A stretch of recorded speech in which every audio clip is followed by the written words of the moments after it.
Yoda knew how hard he had worked to develop his abilities. He was a person who had struggled and grown, not a person who was inherently better than others. Tom Wolfe in The Right Stuff described the elite military pilots who eagerly embraced the fixed mindset, having passed one vigorous test after another. They think of themselves as special as people who were born smarter and braver than other people, but Chunk Yeager, the hero of the right stuff, back to differ. There is no such thing as a natural born pilot. Whatever my aptitude or talents, becoming a proficient pilot was hard work, really a lifetime learning experience. The best pilot fly more than the others. That's why they are the best. Like Michael Jordan, he was a human being. He just stretched himself further than most. In short, people who believe in fixed traits feels an urgency to succeed, and when they do, they may feel more than pride. They may feel a sense of superiority, since success means then their fixed traits are better than other people. Whoever lurking behind the self-esteem of a fixed mindset is a simple question. So if you're somebody when you successfully, what are you when you are unsuccessful? Mindset changed the meaning of a failure. Martin worshipped their 3 years old Marshy worshipped their 3 years old Robert and always brag about his feats. They had never been a child as bright and creative as theirs. Then Robert did something unforgivable. He didn't get into the number one preschools in New York. After that, the Martins cooled towards him. He didn't talk about him the same way. They didn't treat him with the same pride and affection. He was no longer their brilliant little Robert. He was someone who had discredited himself and shamed them.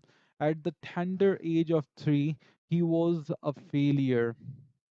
As a New York Times article points out, failure has been transformed from an action I failed to an identity I am a failure. This is especially true in the fixed mindset. When I was a child, I too worried about meeting Robert Fate. In sixth grade, I was the best speller in my school. The principal wanted me to go to the citywide competition, but I refused in ninth grade. I excel in French, and my teacher wanted me to enter a city-wide competition again. I refused. Why would I risk turning from a success into a failure, from a winner into a loser? Ernie Els, the great golfer, worried about this too. Els finally won a major tournament after a 5 years dry spells in which match after much slipped away from him.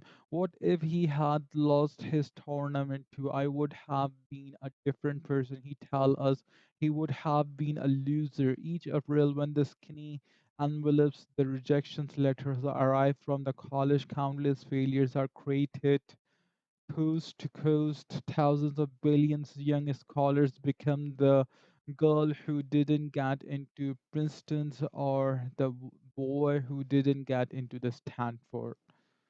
Defining moments.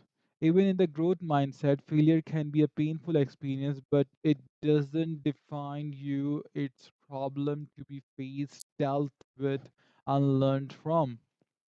Jim Marshall, learner defensive player for a Minnesota Vikings, relates what could easily have made him into a failure in a game against the San Francisco 49. Marshall spotted the football on the ground. He scooped it up and ran a touchdown as a crowd cheered, but he ran the wrong way. He scored for the wrong team or on national television. It was the most devastating moment on his life.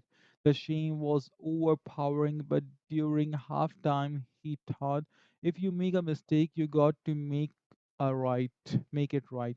I realized I had a choice. I could sit in my misery or I could do something about it. Pulling himself together for the second half, he played some of his best football ever and contributed to his team victory.